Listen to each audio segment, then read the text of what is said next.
என்னடா colour dress போட்டிருக்கேன் அப்படிங்கிற மாதிரி பார்க்குறீங்களா? ஆந்திராவை பற்றி பேச போகிறோம், தெலுங்கு பேசக்கூடிய மக்களை பற்றி. அப்போ இந்த மாதிரி ட்ரெஸ் போட்டு தானே பேசணும்.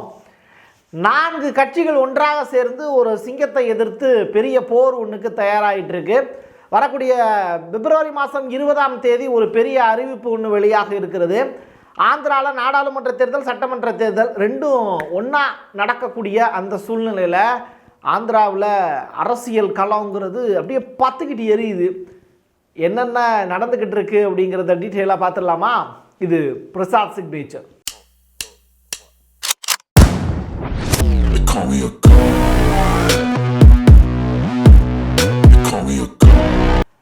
ஆந்திராவை பொறுத்தளவில் சந்திரபாபு நாயுடு அப்படிங்கிற ஒரு நபரை பற்றி உங்கள் எல்லாருக்குமே தெரியும். ஒரு காலத்தில் கொடிகட்டி பறந்த மனுஷன். என்டிஆர் அவர்களுடைய மருமகன். அப்படிப்பட்ட ஒரு மனுஷன். இந்த திருப்பதியில் லட்டு அப்படிங்கிற ஒரு விஷயம்னால நமக்கு சந்திரபாபு நாயுடு தான் ஞாபகம் வரும். அப்படிப்பட்ட ஒரு ஆள் என்டிஆருடைய இறப்புக்கு பிறகு அவருடைய அரசியல்ங்கிறது அவ்வளோ தூரம் பெருசு அளவில் நல்லா இல்லை. என்டிஆரை கொலை செய்ததே அவர் தான் அப்படிங்கிற மாதிரியான வார்த்தைகள்லாம் இன்னமும் ஆந்திராவில் பேசுபொருளாக இருக்குன்னா பார்த்துக்கோங்க. அப்படிப்பட்ட சந்திரபாபு நாயுடு இப்போ துரத்தி வழக்குன்னு சொல்லி அவரை சிறைச்சாலைக்கு அப்பப்போ அனுப்பிக்கிட்டு இருக்காரு. யாருன்னா ஒய்எஸ்ஆர் காங்கிரஸினுடைய தலைவர், இப்போ சீஃப் மினிஸ்டராக இருக்கக்கூடிய ஜெகன்மோகன் ரெட்டி. இந்த 2 பேருக்கு இடையில 7ஆம் பொருத்தம் தான். இந்த 2 பேர் தான் ஆந்திர அரசியலையே மாற்றி அமைக்கிறாங்க. இப்போ ஆளக்கூடியது ஒய்எஸ்ஆர் காங்கிரஸ். இவருக்கும் அவ்வளோ சீக்கிரத்தில் வாய்ப்பெல்லாம் கிடச்சிடல. ராஜசேகர் ரெட்டி அப்படிங்கிற ஒரு பெரிய ஜாம்பவான். அப்படிப்பட்ட ஒருத்தருக்கு மகள் இப்போது மகள் காங்கிரஸில் சேர்ந்துருக்காங்க. ஒய்எஸ்ஆர் சர்மிளா பெரிய அளவிலான வெற்றியை தெலுங்கானாவில் வாங்கி கொடுத்ததற்கு பிறகு இப்போது ஆந்திராவின் பக்கம் அவங்க காலடி எடுத்து வச்சுருக்காங்க. இன்னொரு புறம் ஜெகன்மோகன் ரெட்டி அப்படிங்கிற அந்த ஒரு நபருக்கு அவருடைய அம்மா சப்போர்ட்டு, தங்கச்சி சப்போர்ட்டான்னு கேட்டால் அவங்க இப்போது ஆந்திர காங்கிரஸில் காலடி எடுத்து வச்சதனுடைய விளைவு ஜெகன்மோகன் ரெட்டிக்கு ஒரு பெரிய நெருக்கடியை ஏற்படுத்தியிருக்கு. காரணம் என்னென்னா, ஜெகன்மோகன் இன்றைக்கி சிஎம்மாக இருக்கிறதுக்கு காரணமே ஒய்எஸ்ஆர் சர்மிளா தான்.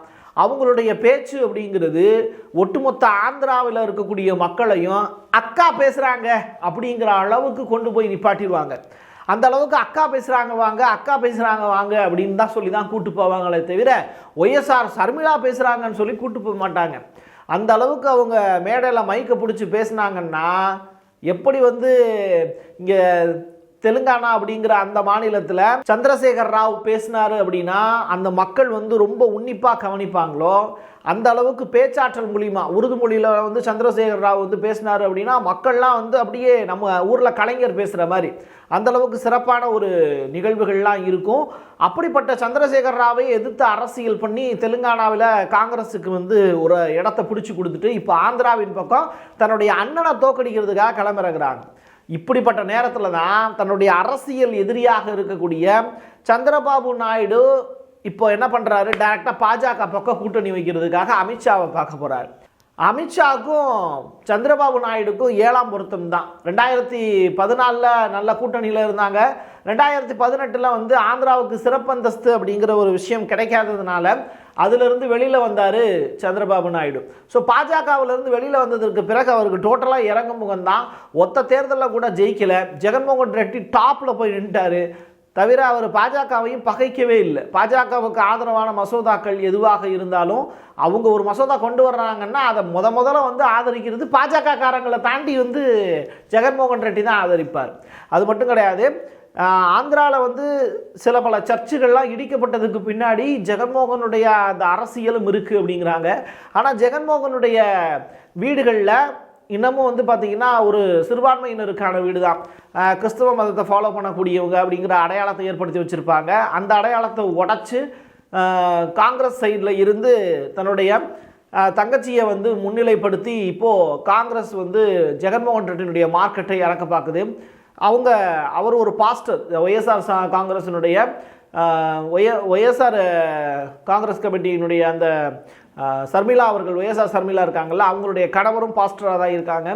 ஸோ இப்படிப்பட்ட நிலைமையில் வந்து சிறுபான்மையினருடைய வாக்குகளை பிரிக்கிறதுல காங்கிரஸ் வந்து ஒய்எஸ்ஆர் காங்கிரஸுக்கு பெரிய அளவில் நெகட்டிவிட்டி கொடுக்கும். ஸோ காங்கிரஸ் கட்சியா ஒய்எஸ்ஆரா அப்படின்னு பார்க்கும்போது சிறுபான்மையினர் வாக்குகளை பெற்று எப்படி வந்து ஜெகன்மோகன் பெரிய ஆளாக போய் உட்கார்ந்தாரோ சிஎம்மா, அதை இறக்குறதுக்கான வேலையை காங்கிரஸ் ஓட்ட பிரிக்கும். இன்னொரு புறம் தெலுங்கு தேசம் அப்படிங்கிற கட்சியில் 2018 2014 வந்து வாக்கில் அவங்க வந்து பெரிய அளவில் ஜெயிக்க முடியாததுக்கு காரணம் அப்படின்னு சொல்லி பார்க்கும்போது ஜனசேனா அப்படிங்கிற ஒரு கட்சி அவங்க உள்ளுக்குள்ளே வந்ததற்கு பிறகு பவன் கல்யாணுடைய கட்சி அவர் வந்ததுக்கு பிறகு வந்து பார்த்திங்கன்னா தெலுங்கு தேசம் கட்சிக்கு பெரிய அளவிலான வீழ்ச்சியாக இருந்தது. பவன் கல்யாண் பாஜகவுக்கு ஆதரவாக இருந்ததால் அதற்கு பிறகு 2018க்கு பிறகு சந்திரபாபு நாயுடுவோட கைகோர்க்கிறாரு. இவங்க 2 பேரும் கூட்டணி அப்படிங்கிற மாதிரியான பேச்சுகள் அடிபட்டுக்கிட்டு இருக்கு. அதே நேரத்தில் பாஜகவை நேரடியாக போய் இப்போது அமித்ஷா வந்து 2014-18 சொல்லிட்டாரு என்ன அப்படின்னா, இனிமேல் வந்து நாங்கள் தெலுங்கு தேசம் கட்சியோட கூட்டணி கிடையாது அப்படின்னு. ஆனால் இப்போ மனம் இறங்கி வந்து அடிக்கடியாக அவர் டெல்லி போயிட்டு வர்றதுனால, தெலுங்கு தேசம் கட்சியை சேர்ந்த சந்திரபாபு நாயுடு டெல்லிக்கு அப்பப்போ போயிட்டு வர்றதுனால கொஞ்சம் மனம் இறங்கி சரி வந்து பாருங்க அப்படின்னு சொல்லிட்டு இது பண்ணுறாங்க. இன்னொரு புறம் என்ன அப்படின்னா, இப்போது சந்திரபாபு நாயுடுவா ஜெகன்மோகன் ரெட்டியா யார் பாஜகவோட கூட்டணி வைக்க போகிறாங்க அப்படிங்கிற பெரும் கேள்வி. ஜெகன்மோகன் ரெட்டி தெளிவாக இருக்கார். என்ன அப்படின்னா, 4 கட்சிகளை எதிர்த்து நான் அரசியல் செய்ய தயாராக இருக்கேன். ஒன்று காங்கிரஸ், இன்னொன்று பிஜேபி, இன்னொன்று தெலுங்கு தேச கட்சி, இன்னொன்று ஜனசேனா. இந்த 4 கட்சியும் எதிர்த்து தனி ஒருவனாக நான் நிற்கிறேன். ஆனால் பாஜகவை வந்து என் வீட்டு கதவை மட்டும் தட்டாதீங்க கூட்டணிக்கு. ஏன் அப்படின்னா சிறுபான்மையினருடைய வாக்குகள் எனக்கு போயிடும். ஆனால் மசோதாவுக்கு ஆதரவு தருவது, வெளியிலேருந்து ஆதரவு தர்றது, எப்படி ஏடிஎம்கே இன்னைக்கு பாஜகவை பகைக்காமல் பாஜகவோட கூட்டணியில் இல்லாமல் நாடாளுமன்ற தேர்தலை சந்தித்து மக்களவையில் பெரிய அளவில் ஆதரவு வந்து பாஜகவுக்கு கொடுக்க தயாராக இருக்கோ, அதே மாதிரியான ஒரு நிலைப்பாடு தான் ஜெகன்மோகன் ரெட்டி எடுக்கிறார். அந்த வகையில் இப்போது ஒய்எஸ்ஆர் காங்கிரஸ் பொறுத்தளவில் 2019 175 மொத்த தொகுதி, அதில் 151 தொகுதி வந்து ஒய்எஸ்ஆர் காங்கிரஸ் வாங்கி தெலுங்கு தேசத்துக்கு 23 தொகுதிகள் தான் விட்டு கொடுத்தாங்க. அந்த வகையில் டோட்டல் டவுன் ஆயிடுச்சு தெலுங்கு தேசத்தினுடைய சந்திரபாபு நாயுடு.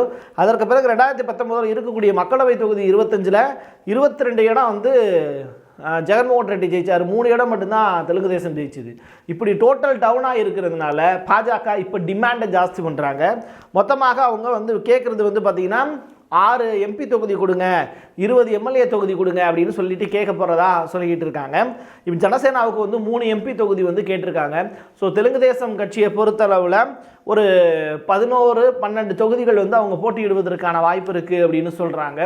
ஸோ பாஜக அப்படிங்கிற அந்த கட்சி இப்போ உள்ளே புகுந்ததுனால ஆட்ட களைய போகுது.